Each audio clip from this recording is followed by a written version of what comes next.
let's start with our bracha, blessing for studying some texts of Torah and other texts. Baruch atah Adonai Eloheinu melech haolam asher kitshanu b'mitzvotav v'tzivanu b'divrei Torah. So we always thank for the opportunity of dealing and struggling and embracing and wrestling with the texts of Torah, the words of Torah. So today I want to move away from the literal Torah and go to other teachings, particularly around the festival of Hanukkah. So let's just set the scene so that we're all on the same page. So the Israelites of the Bible have come to an end, and they have been exiled in Babylon, and they are there for we're not entirely sure, about 300, 400 years. So we're dealing with a whole new group of people, but they seem to stay together, the people. And when the Babylonian Empire falls around 586 BCE, and remember, we count BCE all the dates backwards. So we're now going from 586, and we're gradually going towards zero. The Babylonian Empire falls, and Cyrus the Great becomes the new ruler of that region. And he allows this group of people who have been in Babylonia for hundreds of years to go back and restore the land in Judea, and restore the temple, and restore the ancient biblical cult of sacrifice. But the problem is that they've lived so far away and so many years away from that cult that when they're back there, they have to, in a sense, renew and revise the tradition. They do restore the temple. They do restore the temple cult of sacrifice. And they create the priestly, the Levites and the Kohanim to do that work. But at the same time, they begin to add on another way of thinking about this new religious approach. And it's based on the Torah. And so from 586, when they come back to the land, the Torah becomes, if you like, the constitution of a new society. And they really see the Torah as something they should follow. So everything in it, they follow. So they start pilgrim festivals, coming from their agricultural places all over the land of Israel, particularly in the north, in the Galilee, all the way down to Jerusalem 3 times a year to bring the flock, the firstborn of their flocks, to Jerusalem to be sacrificed. Excuse me. It's really the heyday, and we might call this the beginning of the Jewish people. It's really the first time we could call them Jewish, because their religious lives are the foundation of what we would be doing ourselves. But in order to kind of make sure this constitution remains contemporary and remains organic, they have to have interpretations on it. They have to keep adding to it to update it, much like the Constitution in America. So they create a group of people, and they call them Pharisees and scribes. And these people are the people who sit down, they write it out, they debate it, they discuss it. And they're beginning to be people who sit in houses all over the country who are starting to debate and discuss Jewish law. And this creates what we call the oral law, the kind of organic, vocal, dynamic process of updating the Torah as a constitution. Eventually, that's going to be written down, and we will call that the Mishnah, but not for hundreds of years. So, but the Pharisees and the scribes become quite a powerful group in this society. And although it's an agricultural society, it's probably, subsistence living society, there begin to become towns and cities where there are people who are taking the time to study this material and debate and discuss it. So we get towns growing up: Jerusalem, Tiberias, Hebron, Safat. And these towns become what later on will be called the holy towns. And these towns, small towns, but towns, and there begins to be a tension between the towns in the countryside and the center in Jerusalem. The center in Jerusalem is ruled by the Sadducee party. The Sadducee party are the priests, and they are the oligarchs, and they are the aristocracy, if you like. But around the country, there grows up to be another party, the People's Party, and these are the Pharisees. And these two parts of society, in political terms, are becoming tense. Now, any country that has two parties, they're going to vie one between the other. There's going to be popularity from one to the other, and they're each going to have a base. We know these words very well. So the Jerusalem has its base with the Sadducees, and the towns outside have their base with the Pharisees.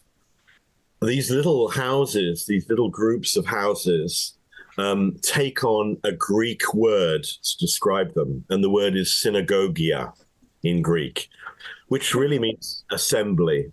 So these Greek houses, these houses of discussion, but they're also hostels. They welcome travelers. We have archaeological evidence of these houses, and they have sleeping quarters, and usually the downstairs has a bench around the outside wall and a niche in the east wall, and that probably indicates that there was the beginning of the idea of the Torah being kept in a niche on the wall, and these benches around the outside for people to sit and discuss the Torah. And then, as I say, upstairs for sleeping.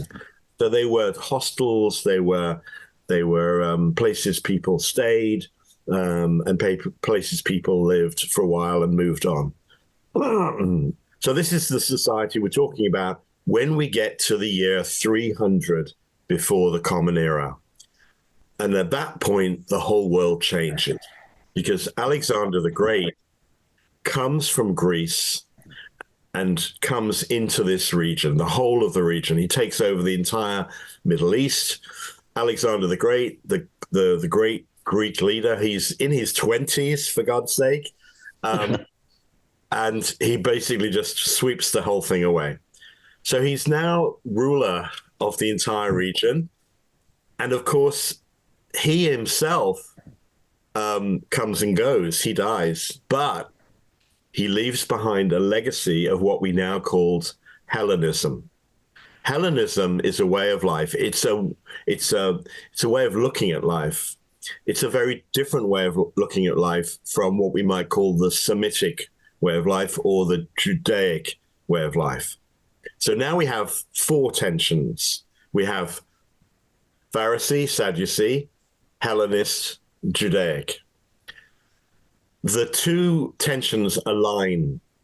The Pharisees and the Hellenists begin to align.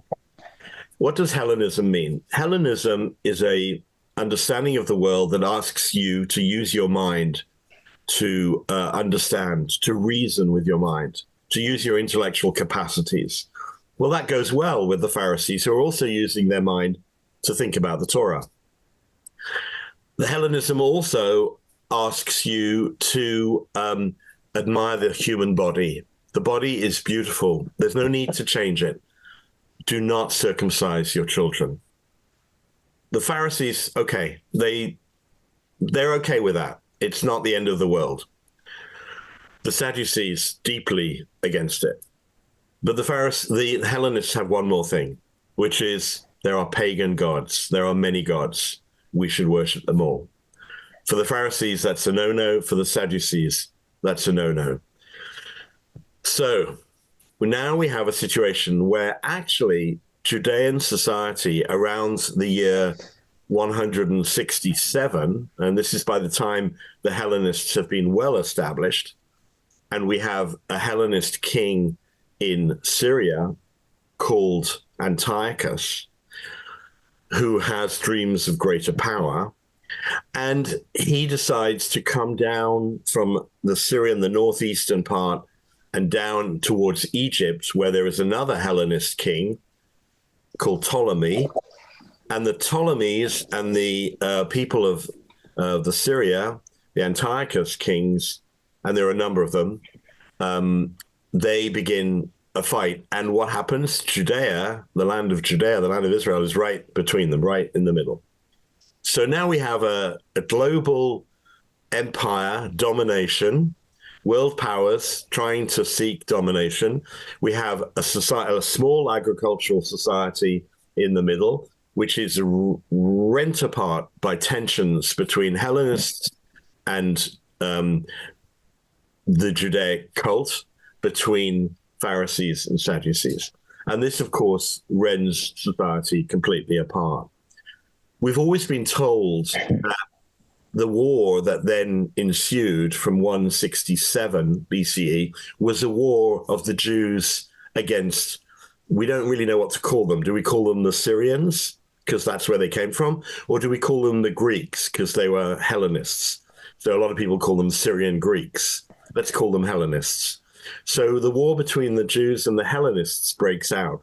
But it's not just a war between internal and external. It also becomes a civil war between Jews who are fighting each other, those who dominate the temple, the Sadducees, and those who dominate the regions outside Jerusalem, who are mainly Pharisees. But there's one small group of priests who live in the town of Modi'in.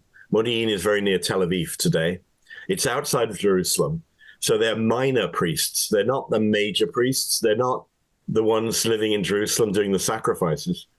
You might call them the add-ons or the second tier.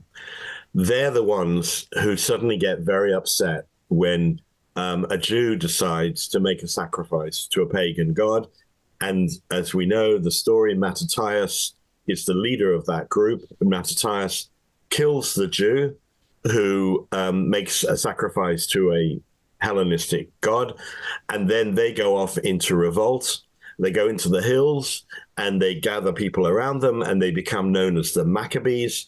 And the leader of their band, after the father dies, is called Judah the Maccabee, and Maccabee means hammer.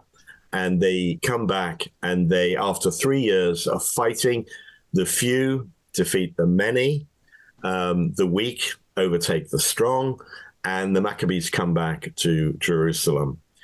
So with all of that fighting going on and all of the tensions that have been happening and the powers, the global powers that have been shifting the dynamics inside the country, we now get to the point where the Maccabees have come back to Jerusalem.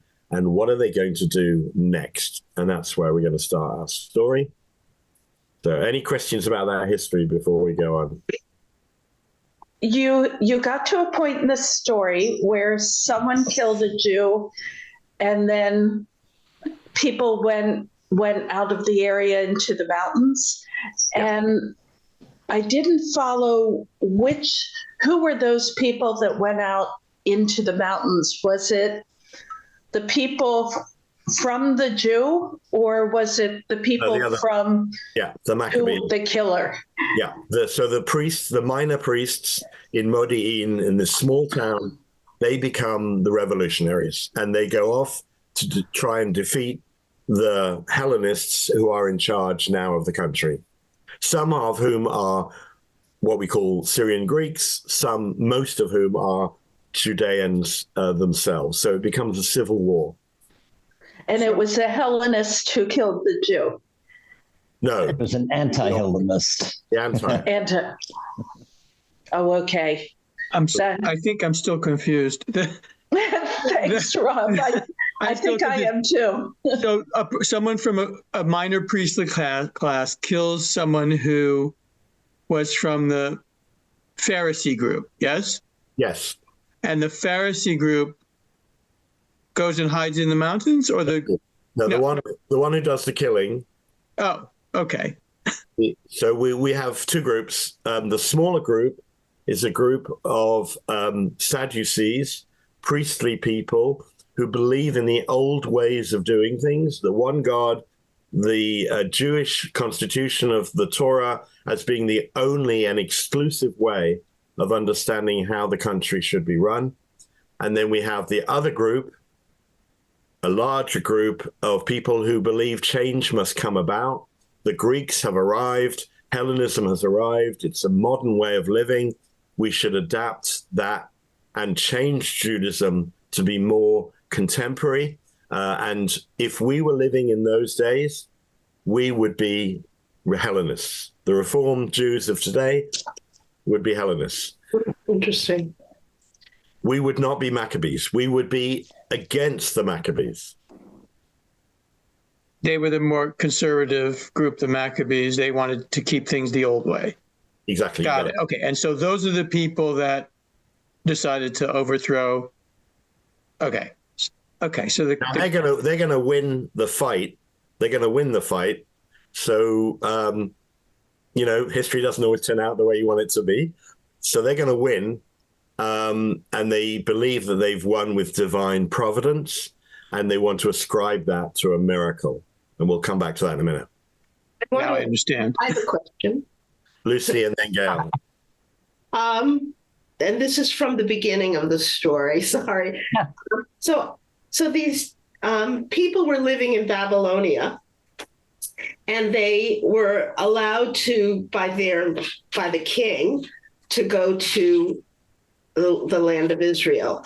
I don't know what was it called at that point, and that's one question. And the other question is, when they get there, the Torah, you mentioned the Torah was sort of like their constitution. So did they bring the Torah? Do they have the Torah in Babylonia?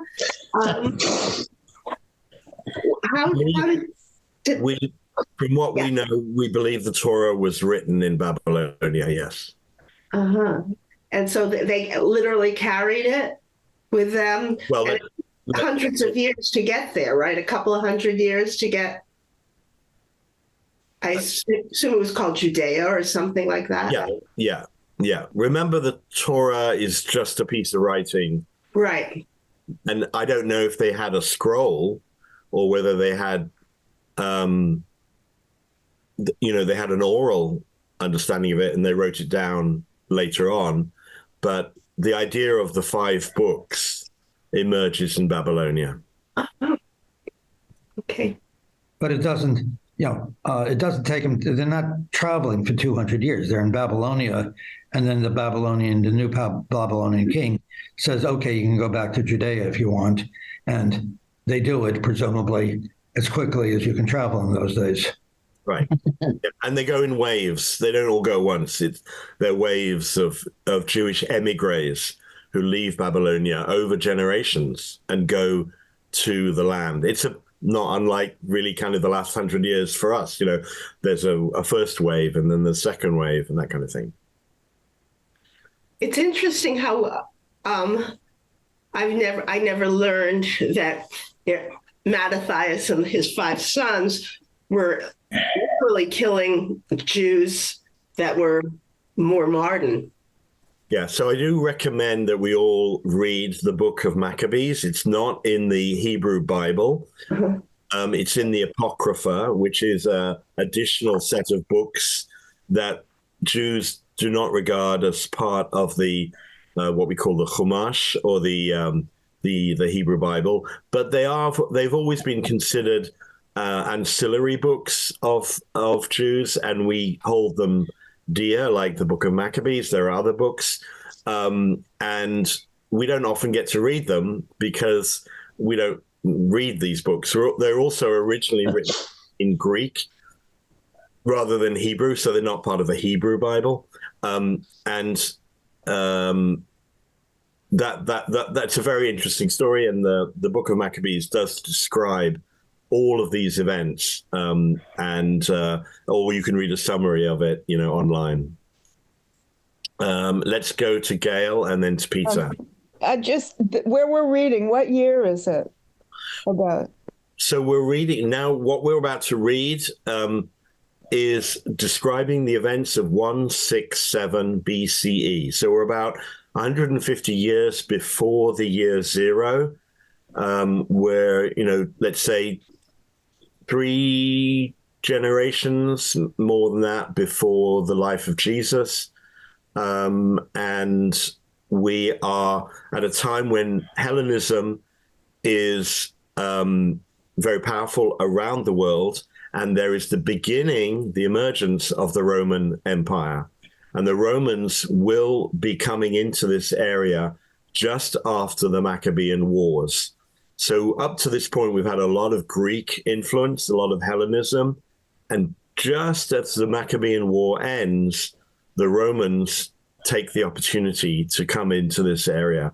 So we're beginning now to see another complexity to the whole of this little piece of land that's caught up in a lot of political strategy. Peter? I was simply going to recommend, I'm sure Rabbi will not object to a recommendation that people read more Bible, that if you're interested in the earlier period and the return from Babylon, the best account of that period is in the books of Ezra and Nehemiah, so you might want to look them up. And they're real canon. Also, there's a fascinating prophetic apocalyptic passage in Daniel that describes a supposedly future war between the king of the north and the king of the south. And this maps in great detail onto the known warfare between the Hellenists of Syria and the Hellenists of Egypt, which is why some secular scholars think that Daniel, as we have it, was written at precisely this period to assure people that the end times are near, because those things that Daniel prophesied have happened already. Great. Thank you, Peter. Okay, if we've kind of got, you will definitely have to want to go back and read your History of the Jews, whichever volume you have for this period. But let's now go to the evidence itself. Now let's talk about the first book of Maccabees. The first book of Maccabees, we don't know exactly when it was written. It's always important to investigate the evidence. Let's assume the first book of Maccabees is the nearest contemporary written account of what happened. As I say, it was written in Greek. So that tells you a lot, doesn't it? Because it's written by the victors. It's written by the Hellenists. It's written by the people who eventually get to write the history. Now, as I said a minute ago, it's the Maccabees who actually win the battle, and they become the rulers of Jerusalem, but only for a very short while. Quite soon afterwards, the Hellenists take over again without a civil war, and that victory of the Maccabees is very short-lived.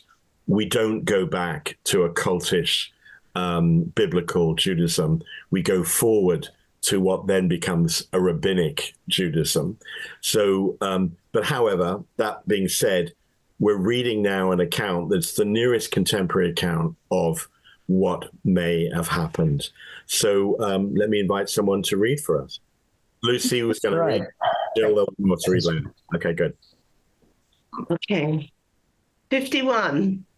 Now on the 25th day of the 9th month, which is called the month Kislev, in the 148th year, they rose up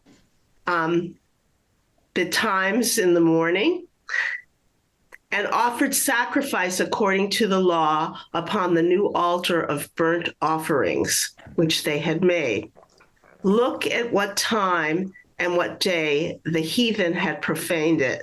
There we go. Look at what time and what day the heathen had profaned it. Even in that, was it dedicated with songs and lyres and harps and cymbals. Then all the people fell upon their faces, worshiping and praising the God of heaven, who had given them good success. And so they kept the dedication of the altar 8 days and offered burnt offerings with gladness and sacrificed the sacrifice of deliverance and praise. They decked also the forefront of the temple with crowns of gold and with shields, and the gates and the chambers they renewed and hanged doors upon them. Thus was there very great gladness among the people, for that the reproach of the heathen was put away. Moreover, Judah and his brethren, with the whole congregation of Israel, ordained that the days of the dedication of the altar should be kept in their season from year to year by the space of 8 days, from the 25th day of the month Kislev, with mirth and gladness. Super. There you go. That's the whole story of the Hanukkah. Now we understand it, right? That's right. Exactly what we do. That's exactly what we do today. Isn't it? We burn sacrifices. We put up crowns of gold and shields. We hang doors, and we are very glad. So that's the most contemporaneous account. Okay, well, I have one problem with this contemporaneous account. It says in the 148th year, is that BCE? I think that's another way of counting. I think that's not a counting according to our way of counting. They had different ways of counting, and they were recording them in a different way. So let's ignore that for a minute. Okay, but yeah, no, but I mean, that reminds me of the story of somebody who finds an ancient coin that says 27 BC on it. Right. Could it be since they came back from Babylonia? It's about the right amount of time, I think. I think counting back 147 years, you're somewhere in the time of Alexander. It may have been the Seleucid era, the founding of the kingdom. But that's what you get to. 167 and 167 is the 167 is the year that we're talking about, before the common. So you get something. So the era seems to begin sometime in the days of Alexander, right? Yeah, early 300s. Right. You could be right, yeah. Which only the Seleucids would have done. So what's missing here? Go, Rob. Yeah, I still had one more question about this. So Okay. this is written by Hellenists, right? This is written by in Greek, and it seems pretty generous to the Maccabees, which is surprising to me, and I don't understand why that is. Yeah, it's a good point, and we don't exactly know who wrote this. It might have been someone who was neutral, who just was writing in Greek and felt he wanted to make an account of what he understood had happened. And maybe, he was an old man, and maybe he was writing it down from what happened in his youth. We don't exactly know who wrote it, but as you say, it seems to be a fairly objective account. It doesn't seem to have a lot of perspective, bias or political messaging. It's kind of, this is what happened. And of course, historians in those days, they didn't regard themselves as historians. They saw themselves more as keeping an account of how God had protected the Jewish people. So that's maybe what he was doing there. So there's no 8 days of oil and burning candles. There's no oil. There's no explanation for why 8 days. That's also unusual. Why? 8 is not a normal Jewish number. Normal Jewish number is 7, as we know that. Days of creation, days of the festivals. 8 is an unusual number, and it kind of strikes you as strange that they would write the number 8 and not explain why. So we don't get any explanation of that. So let's now go to a second account. Okay. You may know that there are two books of Maccabees. They were written about 500 years apart. So although we call them the second book of Maccabees, they were written about 500 years apart. So now we're talking roughly into the beginning of into the beginning of the first century of the Common Era. So now we've crossed the zero, and we're now into the other side. So we're talking about after the life of Jesus. I only mention Jesus because we all know when that happened. It's got nothing to do with the story. And we now have an account written of the same period. That means it's whoever's writing this is writing an account. We're going to see exactly what now they say is the what happens. So, Jill, I think you were going to volunteer to read number 2. Okay. And at the end of all these, they fell on their faces and they pleaded to the Lord God, saying, "Please, God, protect us forever from this trouble that's come to us.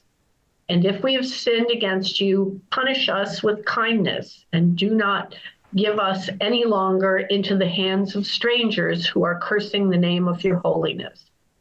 And from the Lord it was this, to purge the house on the same day that the nations defiled it. And it was the 25th day of the month of Kislev. Well, they got that's the same. They celebrated the festival to the Lord for 8 days, like the festival of Sukkot. And they remembered the previous days when they celebrated the festival of Sukkot in the mountains and in the caves, and they went out in the desolation/wilderness like wild beasts. And they took the willows of the brook and the branches of palm trees, and they sang a song of praise and thanksgiving to the Lord, gave them courage and salvation to purify the temple of his holiness. And they sent a voice in all the cities of Judah to celebrate the festival every year. Okay, so now a little bit of explanation. Although we are further away from the events, about 500 years, we do get an explanation of why the number 8, and why is that? All of our holidays, major holidays, are 8 days. And it's Sukkot. Sukkot is the only holiday that is 8 days. Sukkot is 7 days plus 1, which is called Shmini Atzeret, the 8th day. In our world today, we've added a 9th day, which is Simchat Torah.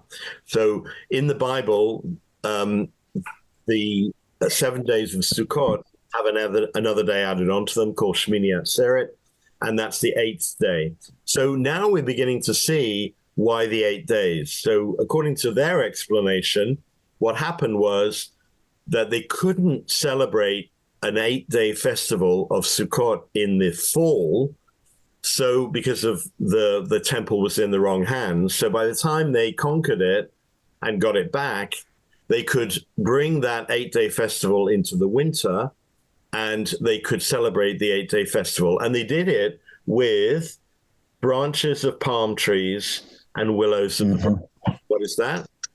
We've seen that. I waved one, yeah. The lulav. Yeah. And the etrog. So basically, it was a Sukkot festival in the winter. And they hadn't had the... Remember, we said earlier that the pilgrim festivals become very important in this time because people are coming to Jerusalem. It's not only religiously important, but it's strategically important because that's how the priests get the products they need to live. The priests, remember, don't have any land, so they need people to bring them animals and grain and gifts to keep the temple going. It's a bit like a tithing system.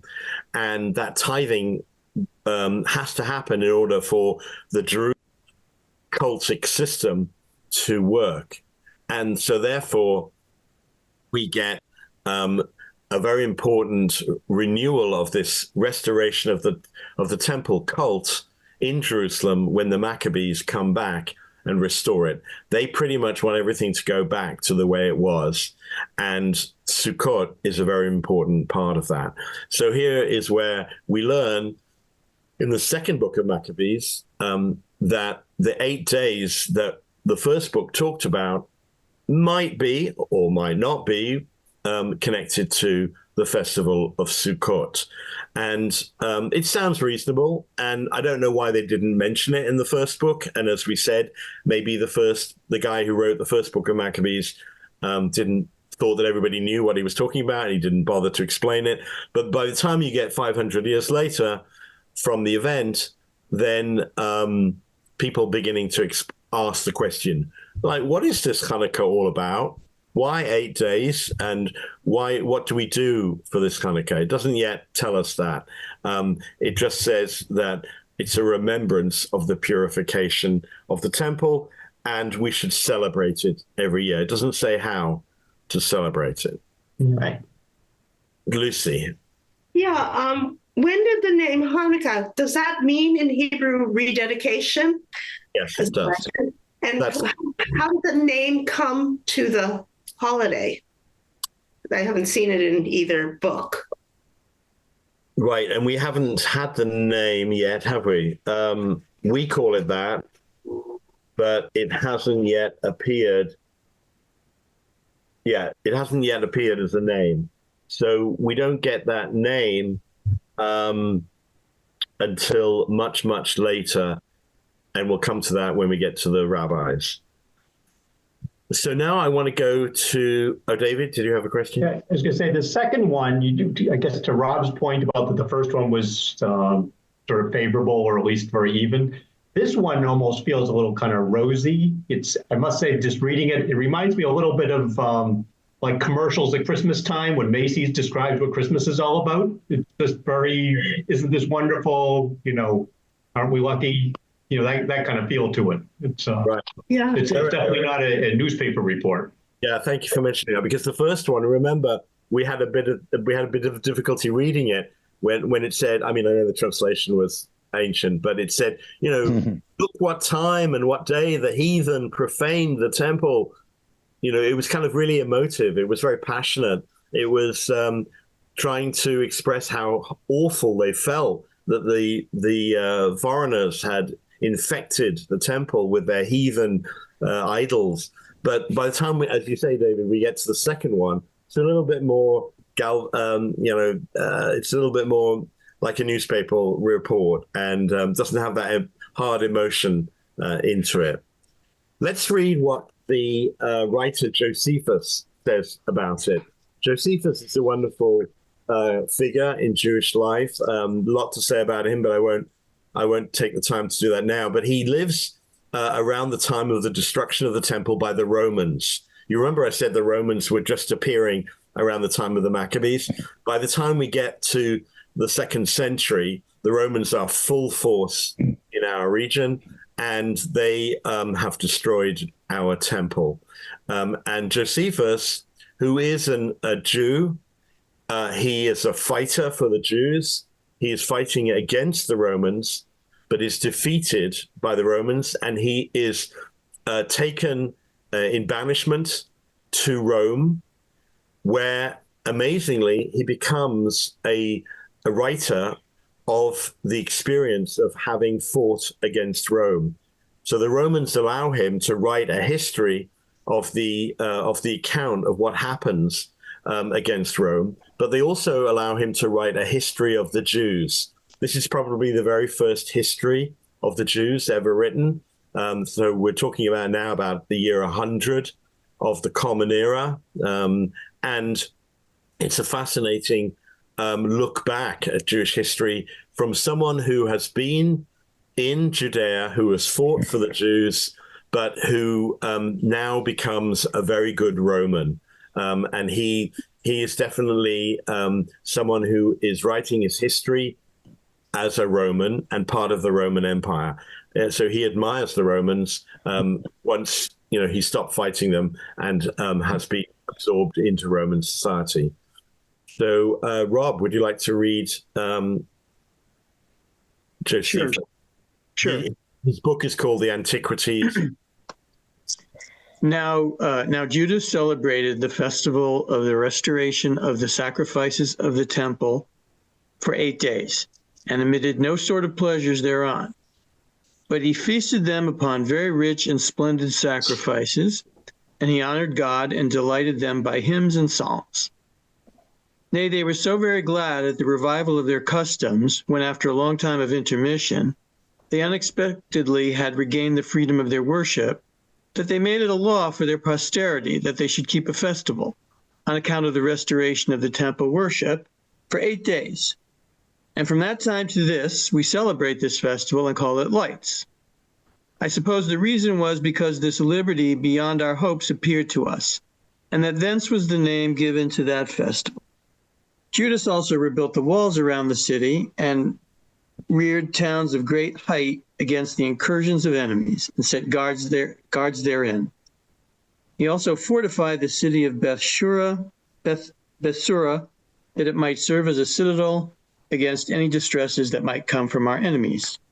By the way, Josephus was a general in the Judean army, so he was a military man. So you can see what he's emphasizing here.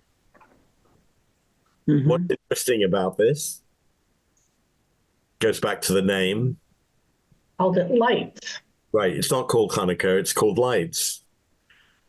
So Josephus knows this as a festival of lights, but he doesn't know why. And he assumes the reason why it's called Lights is because liberty, the light of liberty, it sounds very 18th century, the light of liberty appeared to us. So that was the name given to the festival. And he talks about the sovereignty of the land and the military might of the Maccabees. So, what is lights in Hebrew? What is the Hebrew word? Well, remember, Josephus wrote in Latin. Oh, Greek. Okay, yeah, lumen, I guess, or something. Right. So there's no Hebrew here, which is why you have nothing on the other side. Here you have an example of someone now living 600 years after the events. No, less than that. Let's say around 500, 600 years after the events. And they are talking about this as the Festival of Lights, but they don't know why. They are talking about the military might of the Maccabees, the idea of freedom of worship, which is the first time that's mentioned, and the idea of keeping the land safe from any incursion by other enemies. And this is an account that, again, a little bit removed from obviously the events of the time, but gives us a sense of how the festival of Hanukkah has changed and transformed itself from a celebration of the cult of temple sacrifice and the purity of the Pharisees and the purity of the Sadducees and of the temple to something that's more akin to national pride, to something that's about the nation as a whole, almost like a liberation festival, and something that's celebrated with lights. Also, it has some Roman feel about it, the fact that there's feasting and splendid sacrifices. It sounds a little bit Roman. And of course, in Rome, there is the Saturnalia, which is the winter festival. And it sounds a bit like Josephus has kind of copied the Roman festival of Saturnalia and imposed it, mapped it onto the festival, which he calls Lights and which we call Hanukkah. But the word Hanukkah hasn't appeared yet. Okay. For some of us, Saturnalia has become Christmas. And Saturnalia, then we begin to see where Christmas and Hanukkah beginning to become connected. All right, now we're talking about the rabbis much, much later. We're talking about the Talmud, which is written down around the year 500 of the Common Era. So we're talking at least 700, 800 years since the events of the day of Hanukkah, of the Maccabees. And let's see what the sages, that's the rabbis, say about it in Shabbat 21, the Talmud Shabbat 21b. What's interesting about where it's located is the Talmud has a book for every festival. There's no book for Hanukkah. So the festival of Hanukkah is described inside the book called Shabbat. Who would like to read for us from the Talmud? David, thank you. Yeah. The sages taught in Baraita, the basic mitzvah of Hanukkah is each day to have a light, to have a light kindled by a person, the head of the household, for himself and for his household, and the mehedrin, i.e., those who are meticulous in the performance of mitzvot. Kindle a light for each and every one in the household, and the mahadrin min madrin, who are even more meticulous, adjust the number of lights daily. So we pause there. So we start the Talmud typical, starting with what to do, how to live out the mitzvah. So it says, for the first time, we have the name of Hanukkah, and it doesn't say where it comes from. It just seems to know that. And it says that this festival is commemorated by lights, and that these lights are kindled by a person in the household. But if you want to be even more meticulous, then you'll have more than one set of lights. Okay? Bet Shammai and Bet Hillel disagree as to the nature of that adjustment. Bet Shammai say, on the first day, one kindles 8 lights, and from there on gradually decreases the number of lights until on the last day of Hanukkah, he kindles 1 light. And Bet Hillel say, on the first day, one kindles 1 light, and from there on gradually increases the number of lights until on the last day, he kindles 8 lights. Ula said, there were 2 Amorim in the west, Eretz Yisrael, who disagreed with regard to this dispute, Rabbi Yossi ben Avin and Rabbi Yossi ben Zavida. Okay. One said, so that we understand what's going on here. So we have 2 sages, Hillel and Shammai. They disagree about how these lights should be lit. In other words, nobody knows how to do this. So there are, in Shammai's terms, obviously 8 is still an important number. Somehow the number 8 has continued through the years, and everybody knows there should be 8 lights, and that the Shammai says, well, we start with 8 and we go down to 1. But Hillel says, no, that's all wrong. You start with 1 and you go up to 8. But Hillel and Shammai don't have any reason for that. The rabbis who are now going to comment on that are going to give us reasons why they think it should be one way or the other. We know, of course, which way the rabbis finally decide it should be. But carry on, David, and you can, any name that's difficult, just you can say Rabbi Tom or Rabbi Jack or whatever. One said that the reason for Bet Shammai's opinion is that the number of lights corresponds to the incoming days, i.e. the future. Do you understand that? So that Shammai, who says that you start with 8 and you go to 1, the reason for that is because you're looking forward to the future and the days are decreasing, going from 8 to 7 to 6. So obviously you want to go down each day as you get to 0 at the end. So you're looking forward to the days declining and decreasing. Okay? On the first day, 8 days remain in Hanukkah. One kindles 8 lights, and on the second day, 7 days remain. One kindles 7, etc. The reason for Bet Hillel's opinion is that the number of lights corresponds to the ongoing days. Outgoing days. Each day, the number of lights corresponds to the number of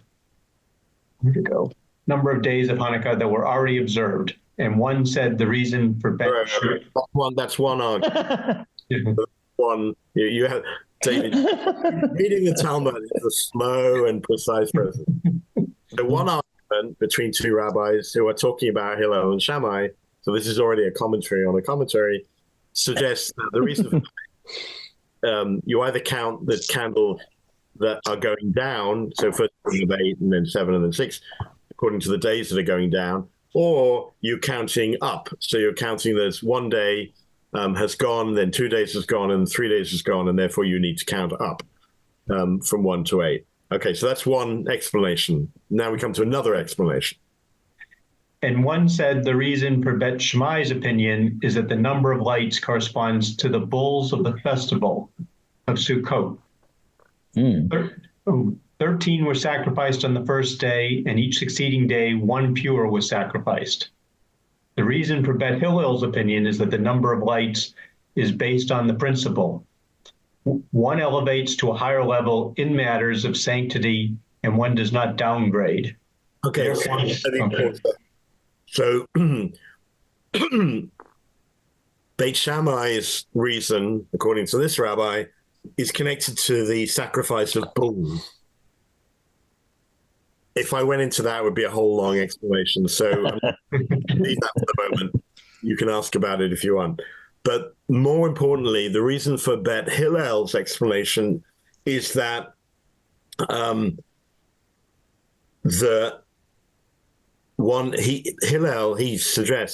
says one elevates to a higher level in matters of sanctity.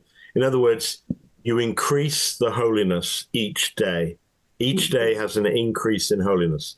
And by an increase in holiness, you increase the lights. This is a concept that we continue with today. And in the end, it's why we accept Hillel's decision to go from 1 to 8.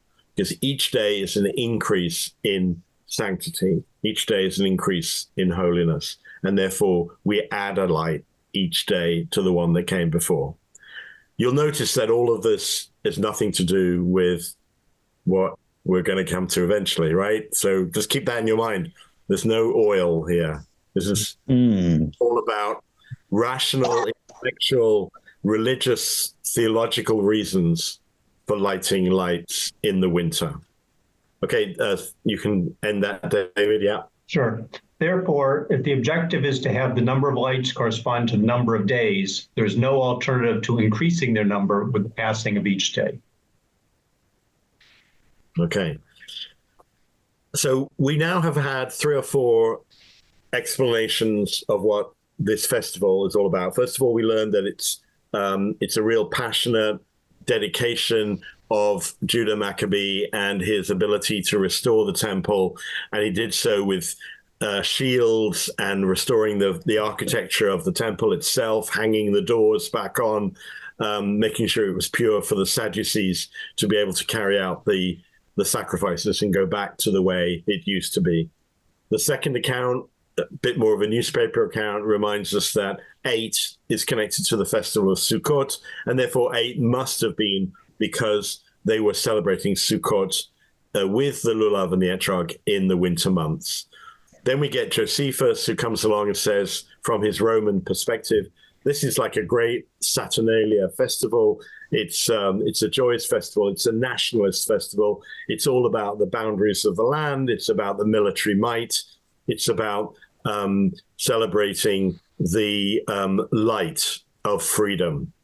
And then now we have the Talmud saying, wait a minute, this is about an intellectual, religious, theological argument about increasing the light or decreasing the light. And obviously we should increase the light because holiness increases from the beginning to the end in everything we do.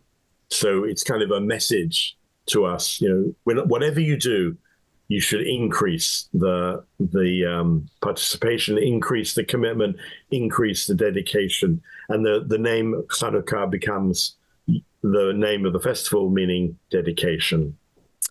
Now let's remarkably go to a text from the Talmud that starts with the words, and this is very famous, it starts with the words in Aramaic, my Hanukkah. My is the Aramaic for the word meaning or it's the Aramaic equivalent of the word ma in Hebrew. So ma Hanukkah. What is Hanukkah? So we're talking about the Talmud. We're talking about the year 600, 700. And we are being asked a question by the rabbis in the Talmud. What is this festival, Hanukkah? We don't know what it is. And we now have to come up with a reason for it. So, yes, Rob, and then we're going to have someone read it. Yeah, I just wanted to ask when this was, where was it? You said it was around 600, but where were these preponderance of Jews at the time? Oh, so the rabbis are writing the Talmud are writing in Tiberias. They're writing in those little towns I told you about earlier, Safat, Tiberias, Hebron, Jerusalem. So they are divided amongst 4 sacred towns, holy towns. When we get to the 19th century and Jews are starting to immigrate to the land of Israel from Russia and Poland, they come to what are called the 4 holy towns because they want to repopulate the places where the Talmud was written. So that's Hebron, Tiberias, Safat, we call Safed or Safat, and Jerusalem. So those are the 4 holy towns. And by the late 19th century, those towns become Jewish again, and become, if you like, the Jewish holy towns of the first wave of immigration in the 19th century. Leslie, did you have a question? Yes, you had said we hadn't gotten to the oil yet. Yeah.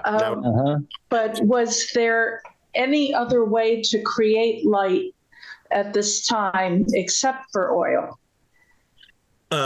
Well, Josephus says it's called the Festival of Lights, but he doesn't mention lighting any lights. He doesn't talk about lights. They talk about lights as if it's an idea. But when Hillel and Shammai talk about lighting lights, they may be talking about the menorah. Now, the menorah, as we know, was an ancient Jewish symbol. It's probably the most ancient Jewish symbol, and was a way of having 7 lights lit, 1 for each day of the week, in the temple when the temple stood. But when the temple was destroyed, the menorah, you'll remember there's a picture of that menorah on Titus Arch in Rome, and that when the Romans exiled the Jews, their most graphic way of describing that exile was by having Roman soldiers carry the menorah out of the temple, and they put that picture on the Ark of Titus in Rome. You can go and see it today. But remember, that's a 7-branched menorah. We're now talking about 8 lights. So we don't know what Hillel and Shammai were talking about when they were talking about lighting 8 lights. What would it have looked like? Yes, it would have probably been an oil lamp. But we do have archaeological evidence of these little oil lamps. You may have seen them. They're individual oil lamps, and they're round, and they have a little wick in them. And maybe there were 8 of them they placed one day after another. So we're not yet talking about a Hanukkah menorah. That will come in a minute. So let's have someone. Leslie, why don't you read to us this section? Okay. The Gemara asks, what is Hanukkah, and why are lights kindled on Hanukkah? The Gemara answers, the sages taught us in Megillat Ta'anit, on the 25th of Kislev, the days of Hanukkah are 8. One may not eulogize on them, and one may not fast on them. What is the reason? When the Greeks entered the sanctuary, they defiled all the oils that were in the sanctuary. If we can go down a little, thanks, by touching them. And when the Hasmonaim monarchy overcame them and emerged victorious over them, they searched and found only 1 cruse of oil that was placed with the seal of the high priest, undisturbed by the Greeks. And there was sufficient oil there to light the candelabrum for only 1 day. a miracle occurred, and they lit the candelabrum from it 8 days. The next year, the sages instituted those days and made them holidays with recitation of Hallel and special thanksgiving in prayer and blessings. So suddenly we get a story about there not being enough of the high priest's oil, the sacred oil, to light the menorah in the sanctuary. So they understand that there was a menorah in the temple. They understand that they needed the high priest's oil to light it, but there wasn't enough. So they instituted a festival that would mark that miracle of 8 days, for the 8 days of Hanukkah, for the days that the oil lasted as a miracle. First time we hear of any such word, first time we hear of the name Hanukkah, first time we hear the word miracle, first time we hear the story of anything to do with oil, and it only lasting for enough for one day. We don't know where this story comes from originally. We know we can trace its origins to another minor rabbinic source called Megillat Ta'anit, which is a scroll. It's a fascinating scroll. It lists all the times of the year when one would not fast. So it's kind of very much a devotional scroll. It's a scroll that tells us like how to act as a devotional Jew. And that scroll seems to then become part of the Talmud, and they take on that story. And from then on, the rabbis ordained that we should light candles in a Hanukkah menorah for 8 days from the 25th of Kislev, and that we should remember the miracle of the oil. There's no mention here of the military might, no mention of the fortresses that were built by Judah Maccabee, of the sovereignty of the land, of the nationalist festival, or indeed of the shields and the hanging of the doors and the ways in which it had been described previously. It's almost like they'd forgotten about what had happened before, and they made up this new way of celebrating this festival. And the children love it, and that's why we continue to tell the story every year. We know, however, that it was a serious civil war, that it was about two ideas, very important ideas. Do we keep Judaism as it was, untouched, that it would never be changed, or do we allow new societies to change us, to adapt us? And so the Hellenists became a way of understanding Judaism in a new way.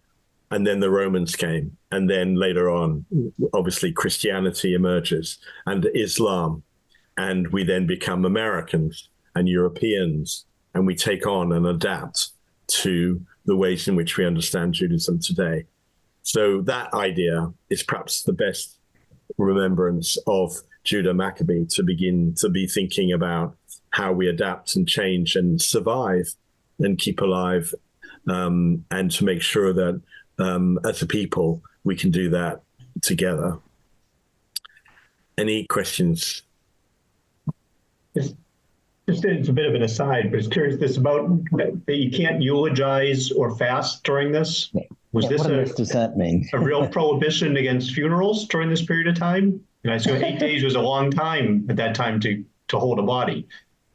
No, you can bury. It's not nothing to do with burying. It's about praising the person who's died. So there are times of the Jewish year when the Jewish law, it's a very weird thing. The Jewish law prevents you from eulogizing the person who's died only because the events of that particular moment supersede the death of any one person. Now, as I think you heard last night, one of our Reform leaders died yesterday, Rabbi David Ellenson. That I'm going to the funeral in New York tomorrow. These are the days of Hanukkah, and although it will be the gathering of the Reformed Jewish family of North America tomorrow, someone I'm sure will mention the fact that even though, because David Ellenson himself was actually quite observant as a Reformed Jew, so he himself and maybe someone tomorrow will mention the fact that one shouldn't really eulogize on Hanukkah, but we will anyway because we have lost a great light. And someone's going to make a joke about that, and everyone's going to laugh. But it is a Jewish law practice, legal practice, not to eulogize on Hanukkah. But often rabbis, even Orthodox rabbis, will find a way around that by saying, I'm not going to praise the person who's died. I'm just going to talk about them. And then they do the same. I come to bury Caesar, not to praise him. Gail. This goes back to the very beginning when you were talking about the pre-written oral tradition over hundreds of years before Babylonia.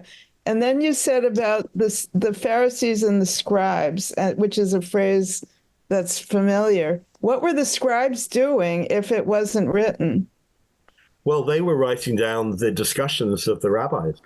So all of you remember I talked to you about the archaeological evidence of these houses that had benches and people were discussing, and there were people writing these things down. And this became the Mishnah and the Midrash. And although at the beginning it was oral, gradually people began to write it down. The scribes started to be known as a group. They would write these down. Of course, everything needs to be copied. So the scribes would copy them.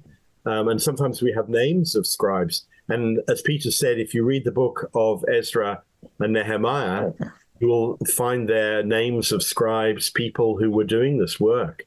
And even before Babylonia. So. Yeah. No, after Babylonia. Well, this was, I thought you had said it during when it was all oral.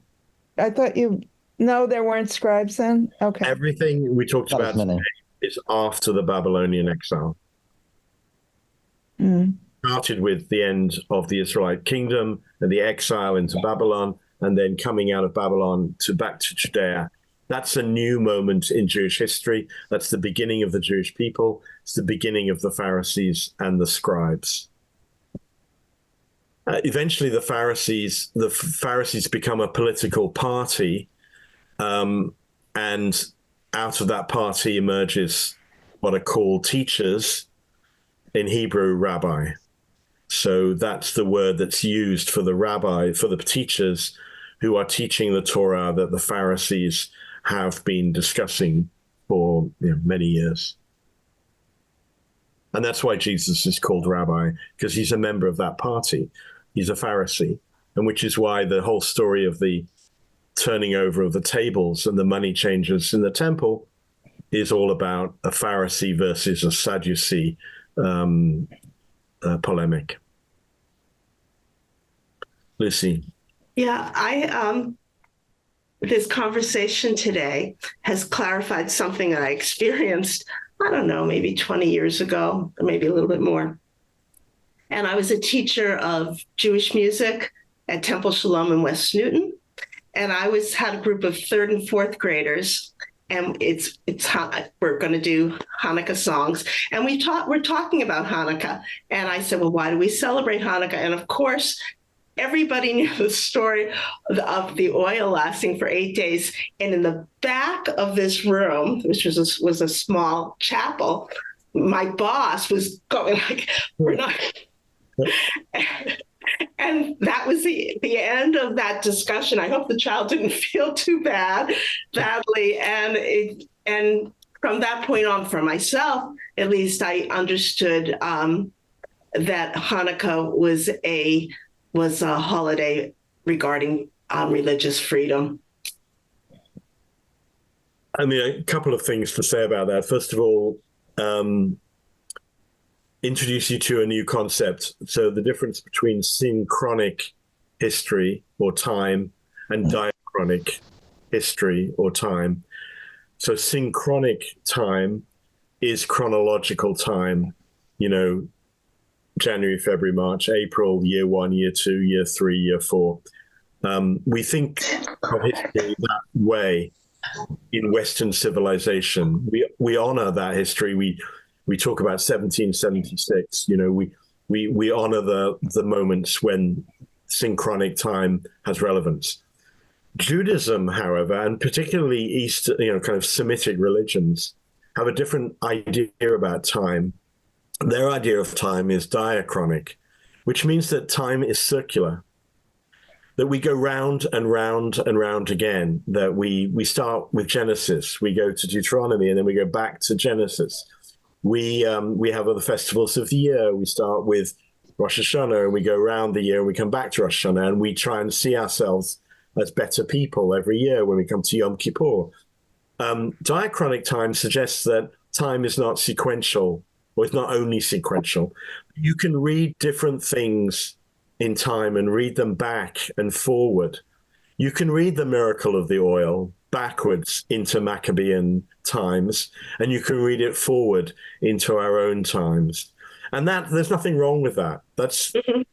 It's part of a different way of seeing the world.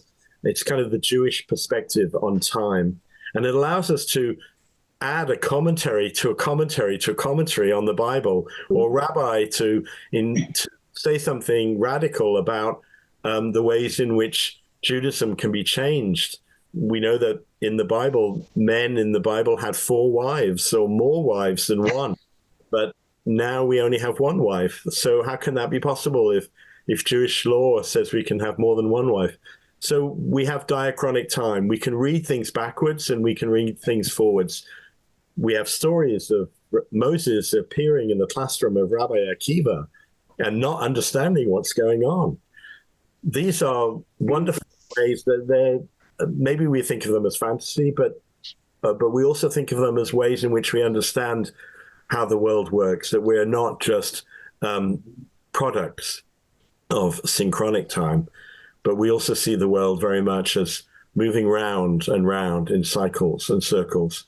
And that feeds us with wisdom, with ways of ancient treasures that can come back and enliven us. I have to say that probably between the time we've just ended, that is the Talmud, and the 1500s in Germany, I don't think Hanukkah was celebrated. I don't think anyone really did anything about Hanukkah. But suddenly, and I don't know why, in Germany, in Ashkenaz, in the 1500s, the 1600s, you remember I said last night that the Moatzur had a verse added on in the 1600s? I think at that moment that Hanukkah came back, and people started lighting menorahs and spinning dreidels and having gelts. Mm-hmm. And Hanukkah came to be a winter festival, perhaps because the emancipated Jews felt they wanted something that had lights to it, similar to what Christmas was. And from the 1600s onwards, we have depictions of Hanukkah in prayer books and in other places, which we don't have before. For instance, at the moment in the Museum of Fine Arts, there's a prayer book on display, a Hebrew prayer book from the 15th century, I think, and it doesn't have Hanukkah in it, but from that moment on, we do get more and more and more Hanukkah until we get to the 20th century. Now, when I grew up, and I don't know about you, but when I grew up, Hanukkah was a private home festival with one menorah, and you would light the father of the house. My father would light the Chanukiah. We would say the blessings. There would be a present for the kids, and that was pretty much it. There was no Hanukkah lighting on the common. There was no Hanukkah, sufganiyot, donuts. Mum would make latkes, of course. But it was very much kind of a small, private, home-based ceremony for the kids. Hanukkah has taken off in the last 50 years and become, a national festival. We have Hanukkahs all over the place. We have all kinds of people lighting the Hanukkah. Mayor Wu will be lighting a Hanukkah. When is that, Jill? Is that tomorrow? Or? I think it's Wednesday. Wednesday. So the mayor will be lighting a Hanukkah on Wednesday in the city hall. That's very new. That's only in the last 50 years. So Hanukkah has changed over time, and that's the diachronic aspect of what this is all about. I want to say one more thing, and then we'll go. Just to remark on the difference between the military and the spiritual aspects of Hanukkah. The military aspect was really the original, but by the time we get to the Roman times, the rabbis don't want to talk about military revolution, military revolt, military triumphalism of the Jews. That wouldn't be the right thing to talk about in Roman times. So they revert to a spiritual resistance. Perhaps it was the same resistance that Judah Maccabee wanted to exemplify, the idea that there should only be one God and that we should have the right to worship in freedom however we like. Maybe that was the very first time someone acted against authorities for religious freedom. But in the Roman times, they spiritualized that by emphasizing the candle, the miracle, God's role in miracle, and therefore the miracle of the lights. I think there's an enduring message. I think all of it is part of who we are as Jews, and we will carry on celebrating Hanukkah and tell whatever story we want as we go on into the future. Thank you all.